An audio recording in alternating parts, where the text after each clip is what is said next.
So you know that thing that happens sometimes where you film a video and you put it on your computer and then you try and put it into your editing thing and it just doesn't exist and you've realised that the whole file is just corrupt or something and you have to delete it and start all over again? Isn't that the best?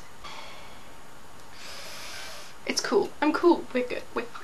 So as you can probably guess from the title, this is the literary dinner party tag as suggested to me by Jenna Lee, and I checked this out and it looked so fun. Oh my god. So yeah, I'm just gonna blast right ahead because it's awesome. One character who can cook or likes to cook, and I've chosen Molly Weasley from Harry Potter because yeah, she's, as Harry loves to, you know, gush about her cooking, she is an excellent cook. Also, she's excellent at cooking for a large number of hungry boys. So, you know, that's a transferable skill. That's something you need in life.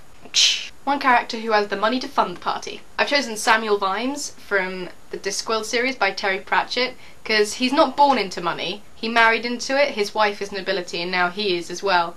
And he doesn't really know what to do with all of his money, and I've nabbed him because I think he's a really funny character. He's very sarcastic, down to earth, very beat up old cop kind of thing. I like him very much. And he's got the dough, so he can fund our shenanigans.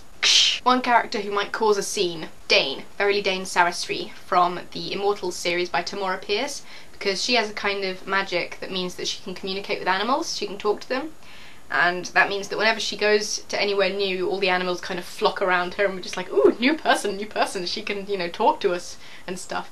I imagine if there are any animals around at this dinner party, they will all just, she doesn't really care when they climb all over her and mess up her clothes and her hair and everything. So that might cause a little bit of a scene, especially if the animals are quite big. One character who is funny and amusing. I've chosen Marco from the Animorphs series by K.A. Applegate, which is a fantastic series. I'm pretty sure I've gushed about this before, but seriously, I could do a whole video on the merits of the Animorphs series just on its own. This is so good. But yeah, Marco is the funny guy. He's also the very practical one. Yeah, I like sarcastic characters actually. He's very sarcastic. But yeah, he's also absolutely hilarious. Whenever I'm reading the Animorphs books, it's usually his comments that just make me wet myself laughing. It's so funny. He's a great guy. One character who is super social / popular. I've chosen Sabriel from Garth Nix's Over the Wall series, I think it's called. I kind of deliberated over this. Basically, I love her as a character, and she was popular in her school. She was like the prefect, head girl, whatever. You know, all the girls liked her, so that counts as popular. And then she becomes the queen over the wall. And, you know, that's popular, right? And very sociable, too. So, yeah, that counts.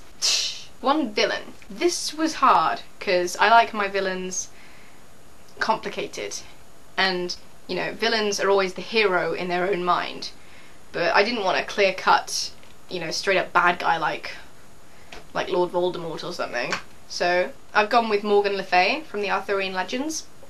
In particular, the incarnation of her in The Mists of Avalon by Marion Zimmer Bradley, who is called Morgane. And yeah, she's the kind of character who does villainous things because she thinks that she's doing it for the right reasons. And you know, they are the right reasons, but she's kind of going about it in the wrong way, and everything is a complete mess, and everything falls to pieces around her, and she is perceived as the villain, and she is still perceived as the villain. You know, in Arthurian mythology, Morgan Le Fay is the villain, and Arthur is the good guy. So yeah, complicated villains are the best. Also, she'd bring a lot of sass to the table, I think, and interesting religious debates. One couple, not necessarily romantic, and I've chosen, where are they? Crowley and Aziraphale from Good Omens, because they're totally a couple. I mean, they're tight, guys. I mean, they're bros. Angel and the demon, you know, trapped together on Earth, meeting up every 600 years or so to share, you know, wine and tea and whatnot. But yeah, I love them, and they're so funny. They're so good. One hero / heroine, and I've chosen Hawkeye. Comics totally count. What up? So yeah, especially Fraction's Hawkeye. Fraction is the writer for this. The Clint Barton in these comics, Hawkeye, is so funny. Reading them just in my head means a constant mental narration of just going, Clint, no, Clint, what is your life? What are you doing, Clint? No, why? Clint, no! If you're not into comics, you should still definitely try these out because they are so funny. And they're so they're perfect. They're This is like a massive hit at the moment. Everyone's reading these because they're so good, and the art is gorgeous and the stories are brilliant. And I'm rambling. We'll move right along. One underappreciated character. And I've chosen Delirium from the Sandman graphic novels by Neil Gaiman. That's her right there, with the multicolored hair.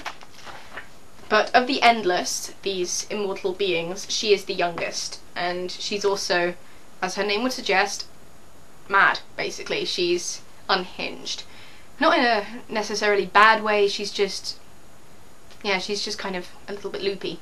I think she's a really interesting character because you don't really find out much about her because the series is about Dream, not Delirium. But she features here and there, and it's kind of implied that because she is a little bit unhinged, she sees much more than the others. And even though she knows a lot more than they would initially understand, they don't really respect her because she's a little bit loopy. She's a little bit like a child with a huge amount of power, who also needs a lot of looking after, and I kind of want to give her a hug and also really hope that she doesn't turn me into a goldfish afterwards. And finally, one character of your own choosing. This was tricky. This was very tricky because, you know, I want a character that I like who is also going to bring something to the party, so to speak. I went with Matilda from Roald Dahl's book Matilda because she's wonderful. I love Matilda, you know, and she's whip smart and she's super awesome, and yeah, she's just lovely, and she'd, you know, she'd bring knowledge. I think she'd get on well with a lot of the people there. It would be a fun dinner party, I think, so what do you think? Would that dinner party be fun? If you know all the characters, which you might not, but from the characters you do know, would that be a good dinner party? Would you go along to that? Because I sure as hell would. Obviously, I mean, I invited them. So yeah, thank you, Jenna Lee, for suggesting this tag, because so cool, and if you want to do it, definitely do it, because I think this is one of the best, especially book related tags that I've ever heard of. Brilliant. See you later, guys!